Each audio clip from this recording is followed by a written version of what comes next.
America के तीसरे राष्ट्रपति थॉमस जेफरसन ने कहा था कि when injustice becomes law, resistance become duty. जब अन्याय कानून बन जाए तो प्रतिरोध करना कर्तव्य बन जाता है।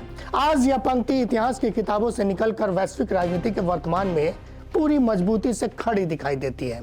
आज हम बात करेंगे एक ऐसे नेता की जो खुद को लोकतंत्र का प्रहरी कहता है लेकिन व्यवहार तानाशाहों जैसा करता है। हम बात करेंगे डोनाल्ड ट्रंप की, उनकी राजनीति की शक्ति और अहंकार की। डोनाल्ड ट्रंप कोई साधारण नेता नहीं है, वे अमेरिका के राष्ट्रपति हैं, दुनिया के सबसे ताकतवर कही जाने वाली सैन्य और आर्थिक शक्ति के मुखिया हैं, लेकिन घबराए हुए हैं। लेकिन सवाल यह है कि क्या ताकत के साथ संयम भी है उनमें, या फिर ताकत ने अहंकार का रूप ले लिया है। वेनेजुएला में सैन्य दबाव, वहां के राष्ट्रपति के अपहरण की साजिश, ईरान को खुली धमकियां, दक्षिण अमेरिका को डराने की नीति और अब भारत पर टैरिफ की धमकी, यह सब किसी रणनीति का हिस्सा नहीं है बल्कि एक बेलगाम मानसिकता का संकेत है। ये वही संकेत है जो डोनाल्ड ट्रंप लगातार दे रहे हैं। डोनाल्ड ट्रंप ने हाल ही में कहा कि प्रधानमंत्री मोदी बहुत अच्छे हैं, लेकिन वे जानते हैं कि मैं रूस से तेल खरीदने पर खुश नहीं हूं और मुझे खुश करना जरूरी है। यह बयान कूटनीति नहीं है, यह आदेश की तरह है, चेतावनी की तरह है, एक दादागिरी है। क्या किसी संप्रभु देश से ऐसी भाषा में बात की जाती है? क्या भारत किसी का अधीनस्थ राष्ट्र है? क्या भारत की ऊर्जा नीति व्हाइट हाउस तय करेगी?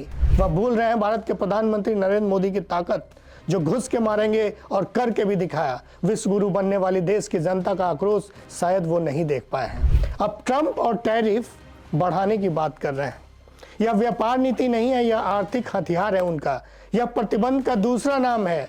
भारत रूस से तेल क्यों खरीदता है? क्योंकि भारत अपने नागरिकों के हित देखता है, क्योंकि भारत सस्ती ऊर्जा चाहता है, क्योंकि भारत किसी एक गुट पर निर्भर नहीं रह सकता, और सबसे अहम क्योंकि भारत अपनी विदेश नीति खुद तय करता है। दुनिया नियमों से चलती है लेकिन खुद ट्रंप नियम तोड़ते हैं। वे कहते हैं कि लोकतंत्र की रक्षा होनी चाहिए, नोबेल पुरस्कार भी चाहिए, लेकिन लोकतांत्रिक सरकारों को धमकाते भी हैं। वे कहते हैं कि स्वतंत्रता जरूरी है लेकिन आर्थिक गुलामी लगातार थोपते हैं। सच्चाई यही है कि अमेरिका पहले जैसा ताकतवर नहीं रहा। चीन उभर चुका है, रूस चुनौती दे रहा है, ब्रिक्स मजबूत हो रहा है, ग्लोबल साउथ एकजुट हो गया है, और ऐसे समय में ट्रंप की आक्रामकता अमेरिका को और अलग थलग कर रही है। आज अमेरिका से सिर्फ विरोधी ही नहीं है, मित्र देश भी नाराज हैं। यूरोप असहज महसूस कर रहा है, कनाडा परेशान है, जापान सतर्क है, भारत मजबूर नहीं है, वैश्विक शक्ति के रूप में उभर रहा है।